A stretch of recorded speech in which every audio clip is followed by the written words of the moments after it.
I have a professor of international macroeconomics at the School of International Business and Economics at the Bucharest University of Economics here with me, Professor Lucian Croitoru, who also received the Hayek Award today by the University of Iași. Congratulations. Thank you very much, Barbara.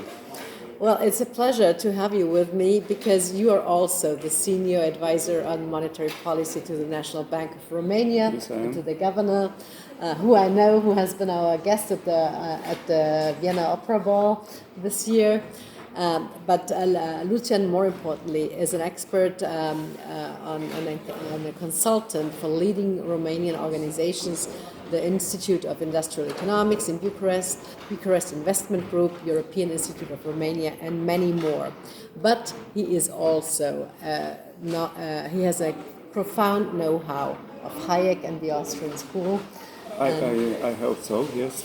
Well, you do. And I actually should start with my last question, which is, what can Hayek and his idea of spontaneous order teach us? A lot. I think it's very important to understand that we lost, in a way, over the past decades, Hayek. And when I'm saying that we lost his ideas in terms of how these ideas could guide government's policies.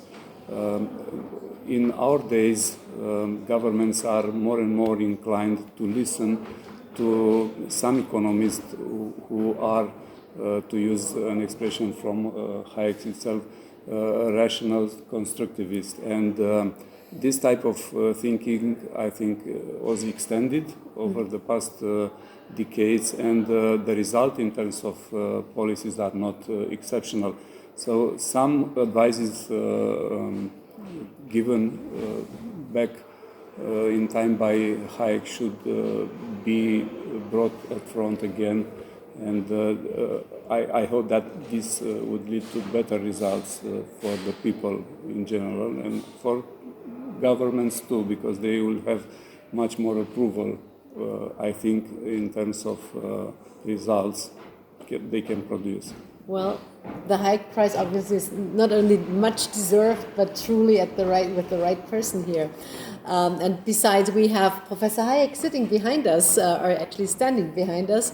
But there is another thing that I would like to discuss with you, because you are a prolific writer and you have published extensively. And during the onset of the pandemic, you wrote an article titled, "Will the coronavirus amplify the role of the government in the economy?" And in this article, you described what we all feared, that this crisis would be more expansion of government and limit our individual freedom. In today's lecture, you already mentioned especially those problems. But now, more than 3 years, this thing has passed. Would you kind of think things have improved, or has it gotten worse? Do we have more government? Was this a good excuse for government to intervene? I think that this tremendous shock which comes from the coronavirus pandemic needed some reactions from the government side. But in the article that you've mentioned, I also fear that this would be used for government to extend beyond what is really needed from this pandemic. And on one side, I would say that the intervention from the government was expected by the public, because after decades of losing of a kind of true individualism, people learned to look outside to the government for help. So in terms of this view, the intervention was necessary. But from the other side, as Hayek said, it's always an opportunity for governments to use emergency for reducing freedom. For interventions. For interventions, exactly. And I think they did the same this time. And I repeat, up to a limit, the government was needed from this perspective, from this tremendous shock. But after that, they used the opportunity, and they are continued to extend these interventions, started on behalf of something which used to be an emergency, but it's still a factor which fuel the continuation of these interventions. So this is what I try to show in that article, that to send the caveat that this could happen, and it is happening right now, just because people it's really biased to the government, and they lost their belief in true individualism and freedom. And I think this is something which has to be. People, I'm sure, will find a way to get out, to grow out of this trouble.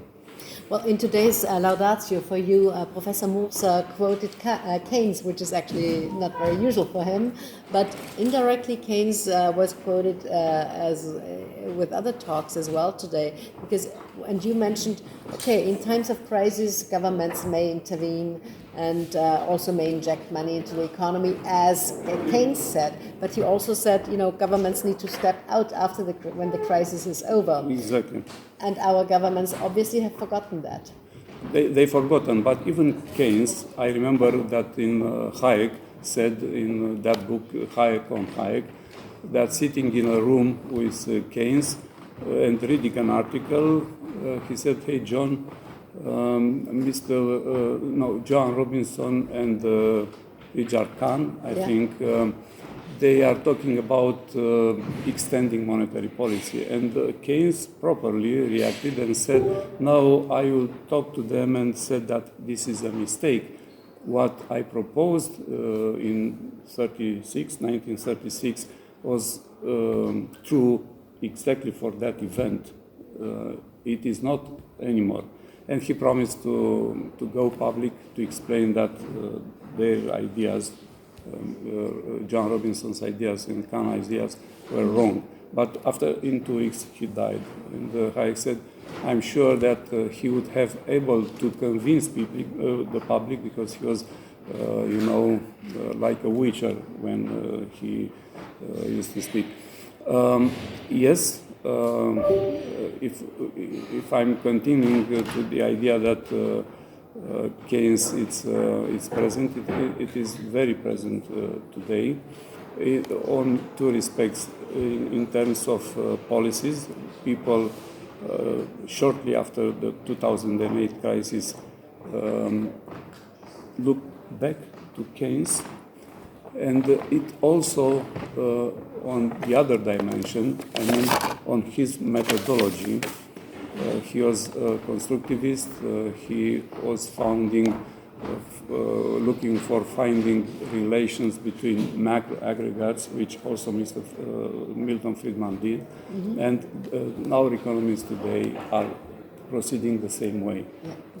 They don't look to human action as the main cause of something, but they are looking for causalities between aggregates, which is not organic. Which is obviously not in the Austrian economics sense, and we need to look more into micro and into individualism, and not into this macro.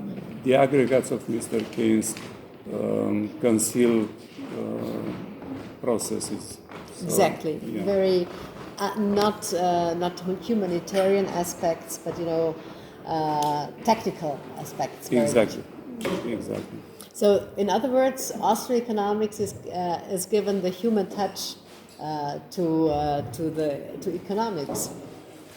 Austrian economics, I think, is the true economics, but we lost this understanding, and it's the most valuable theory, because unlike other theories, they chose to keep all principles which are objective and acting in the economy. They choose, I said, to keep looking at them and introducing them in their explanations.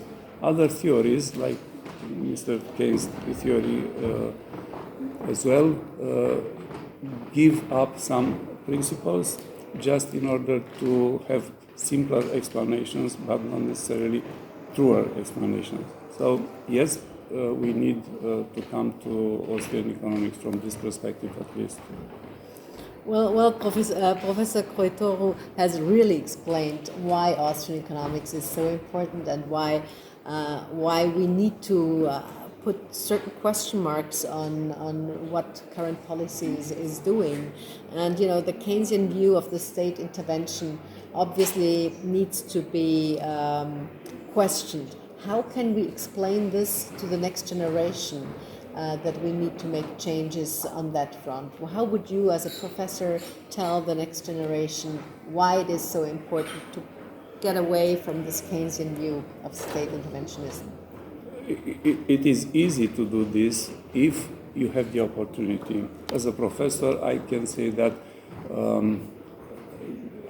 the curricula at universities in the Western societies is incomplete in the sense that it doesn't contain,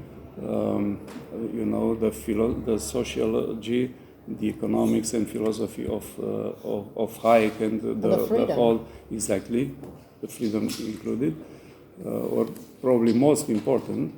And because of this, there is no opportunity to teach to students extensively about this discipline. It's difficult from this perspective. Otherwise, when you do this, you can see that people are opening eyes and they are very, amazed that there is something else or in addition or besides what is very present and which is the focus in the curricula.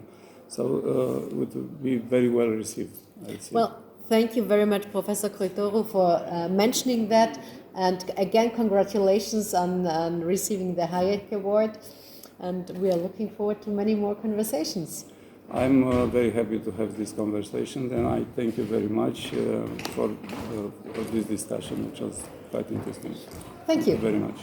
Thank you. Ladies and gentlemen, we will continue with our remarks from the Free Market Roadshow. Bye-bye.